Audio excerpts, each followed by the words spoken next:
Oil back below $80 a barrel on a final peace talk that's going to end the war. Stocks celebrating, bonds rallying, and how to trade a prop firm account for the Bank of Japan's interest rate decision this week. All that and more on today's market update. Let's get going.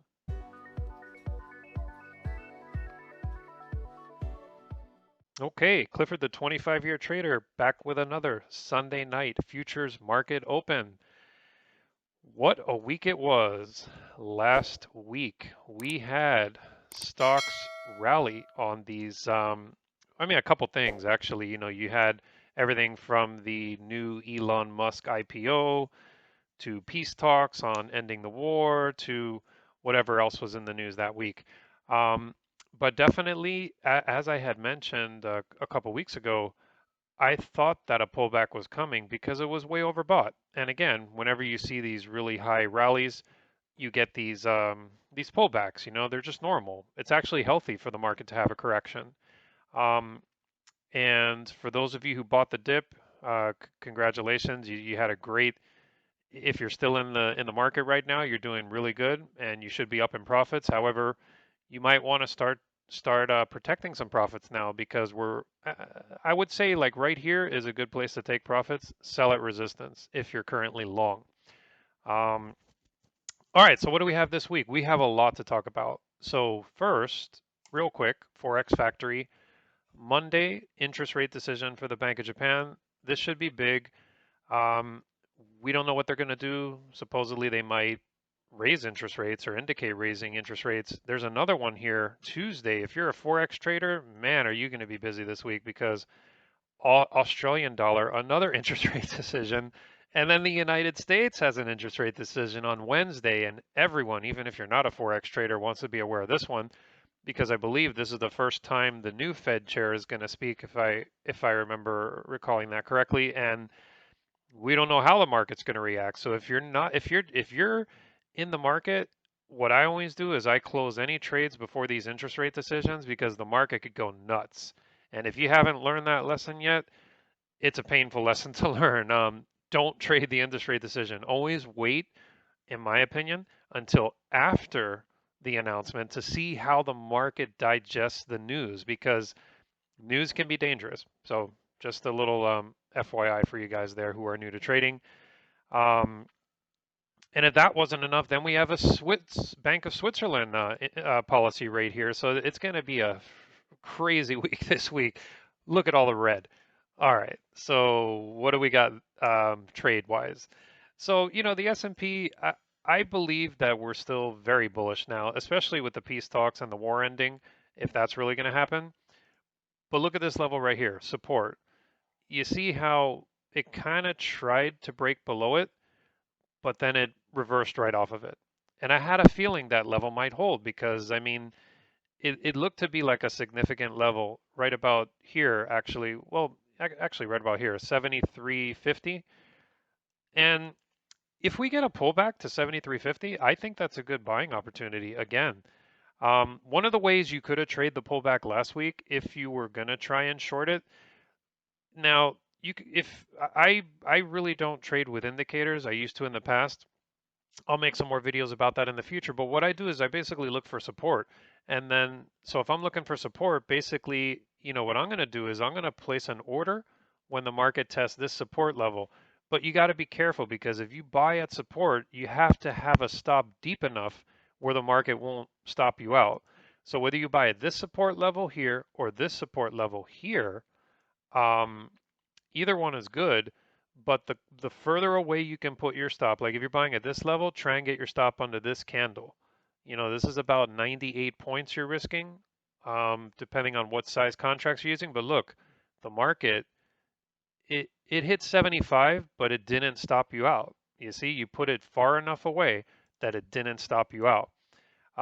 However, if you bought at this support level without indicators, then you kind of want to get under the other support level here, at least here, but you might have got stopped out.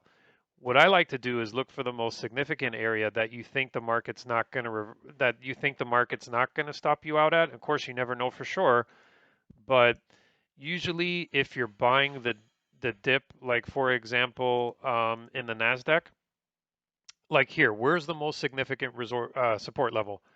I think it's right here. See that big candle right there? That big candle shows you how much buying pressure there was. And look, the market tested this candle and it stopped people out, but it didn't stop you out if you put your stop way back here behind this candle. Now that's a big wide stop. You know, you're risking about 423 points there, but look what happened. It tried to push down, but it didn't stop you out. It hit about 350. So you might have been getting nervous, but you didn't get stopped out. Even if you were sleeping, you didn't get stopped out. Now for profit targets, you always, in my opinion, want to sell at resistance. Where's resistance? Right here, 30,835. So you're risking 423 to make 2,036 points. Now, if you're using the micros, you know, you could be risking, like let's say you're doing $1 a tick, you're risking 400 right here to make 2,000. That's great. I mean, that's incredible. You're risking 400 to make 2,000. That's like what is that, like 20 to 1? I don't even know how big a return that is, but it's pretty big. Those are the opportunities you want to look for. Forget about 1 to 1. Always minimum 2 to 1. And if you could find 3 to 1, 4 to 1, 5 to 1, you're even better. So anyways, so that's what I will be looking at this week. If we get a pullback because the new Fed chair says something that is hawkish, I would still buy this dip again right at that level, but just make sure you put your stop behind this candle. And that's the daily chart. If you're trading the 5-minute chart, same thing.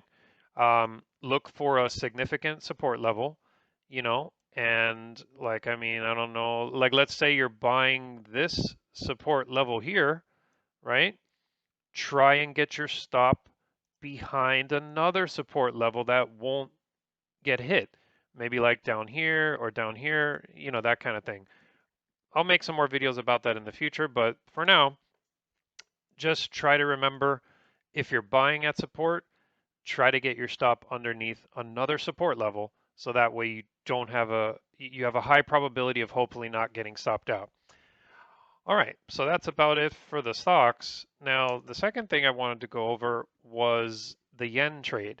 I've been talking about this for several weeks, and I had mentioned that they are so short the yen. Look how short the yen they are. 73,000 contracts, 91,000 contracts, 115,000 contracts, 131,000 contracts. And last Friday, they shorted again, 144,000 contracts. Seems like everyone and their mother right now is short the yen. Not sure why, but it doesn't matter. Where is the trade opportunity? The trade opportunity is to do the opposite of what these institutions are doing because it's kind of like an edge. Think of this report as a contrarian report. If everyone's short, you want to go long. So how would you do that? Well, there's a couple ways you could do that. You could buy yen futures or you could short the dollar yen. This works great if you have one of those prop firm accounts. So here's a prop firm account right now that I just started. This one is like 50,000. And they told me the drawdown is like, I think the drawdown is 7%. So with $50,000, right, and you have a 7% drawdown, you can't lose 3,500. If you lose the 3,500, you don't pass the challenge, whatever, right? And the goal is to make 10%. That's the profit target. So I need to make them $5,000 and I can't lose 3,500. If I hit the target and we make the 5,000, then I get the whatever it is, real account, funded account, whatever, and start trading with them, profit sharing, whatever the whole thing is there. I'm still new to prop firms, but that's pretty much how it works. So how would I trade this? Well, basically, I would want to short the dollar yen. So the dollar yen today, and for those who don't know, this is kind of like a Forex trade. It's at 159.95. I would short it right now. Why? Because everyone is short the yen. And if that thing unwinds like it did in history, you could see a move that catapults the yen. And if you don't believe me, just look at the history here. Look how short they were the yen. Let me show you. Let's go back here. Right there, look at that. Look how short they were the yen. And look at the freaking move. The thing moved 10,000 points in a month. People always say they want to get into trading to catch the big moves. Well, I believe this report right here, the commitment of traders, can help you find those big moves. Everyone needs an edge, and this is the edge that I found. I don't take credit for it though. Jason Shapiro, he's one of the he was in the book Market Wizards. He was the one I learned it from. He was like a hedge fund manager for many years, and he and some other really well-known uh, traders also talk about the report. But I never knew how to use the report until he explained you want to be a contrarian with the report. So, anyways, back to the prop firm. So we're going to short the dollar yen at 159.96. Now, how much should you risk? Well, they're giving you 50,000. Now, most prop firms, they're going to say don't risk more than 2%, right? But this is the evaluation. So you don't want to get stuck in the evaluation forever. So what I'm going to do is I'm going to take that $3,500 drawdown and divide it by 20%, right? I take the 3,500 and I multiply it times 20%. That gives me what? So, oh, did I do that wrong? Hold on, 3,500 times 7%. I'm sorry, 20%. What am I doing here? 20%. It's Sunday. I'm still waking up. Okay, there we go. 700 bucks.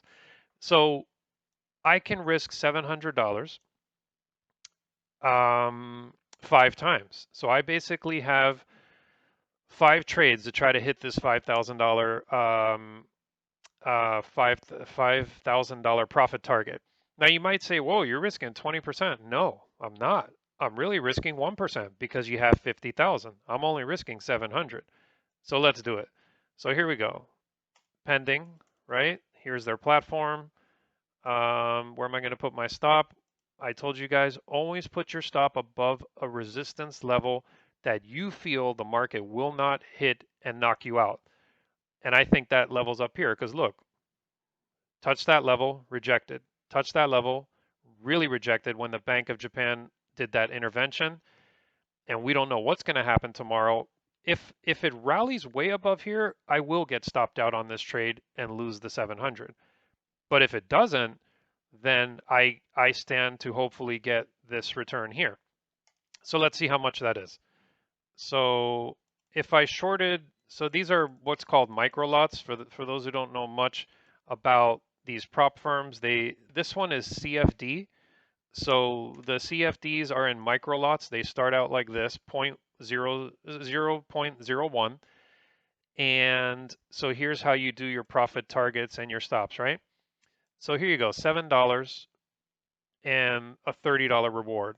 Okay, so let's raise it up to 1 lot. And for those who don't know what I'm doing, I'll make another video in the future about how do you pick the best lot size and all that. So here we go. So now I'm at 1 lot. You see that? The yen's at 1.5999 whatever, and my stop is up here at 736, which is 20% of the $3,500 drawdown. I'm going to risk 700 and I'm going to sell it right here. If the yen drops in the future to this level, I stand to make $3,000 on this trade. So this 700 that I'm risking yields about, I think, 5 to 1. So I'm happy with that. I think that's a pretty good return. So let's do it. Market. All right. Market. Okay, 600. Actually, we'll do a little bit. 743. All right, I'll do an extra 43 bucks, whatever. Give me some wiggle room, right? Let's go. Sell it. Yes. Boom. We are in. I'll keep you guys posted on how this trade goes. But there you go. That's how you trade these prop firm accounts. I'm selling 1 yen lot, right? And what do we got? Yeah, so there you go. I'm short 1 yen lot here, and the stop is up here, profit target here. Let's see what happens. Now if the Bank of Japan comes out really bearish or something, and the market rallies and stops me out, okay, fine. I took a loss, right? I took a loss of how much? I'm risking 700 on a $50,000 account. That's not much. That's less. That's like 1% is what? 500. So what is that, 1.5? It's still very conservative. Just like I always tell you guys, never risk more than 1 to 2% of your account on any given trade. And that is how you will survive in the long run. So again, here we're risking 700 something to make 3,000. Those are the kind of trades that you want to look for. And not only that, if the profit target is 5,000, if I could hit this trade, that pretty much didn't, you don't want to make the profit target in one day. That's kind of like gambling. But, if you look for conservative trades, you're risking 1% to make freaking, I don't know, 4 or 5%, whatever that is. You're going to be good. So that's about it for this video. If you guys enjoyed the video, feel free to like, subscribe, put your comments below. Look forward to seeing all of you guys in the next one. And as always, like I always say, never risk more than 1 to 2% of your account on any given trade. Always expect the unexpected when you enter the market. Have a great trading week, guys.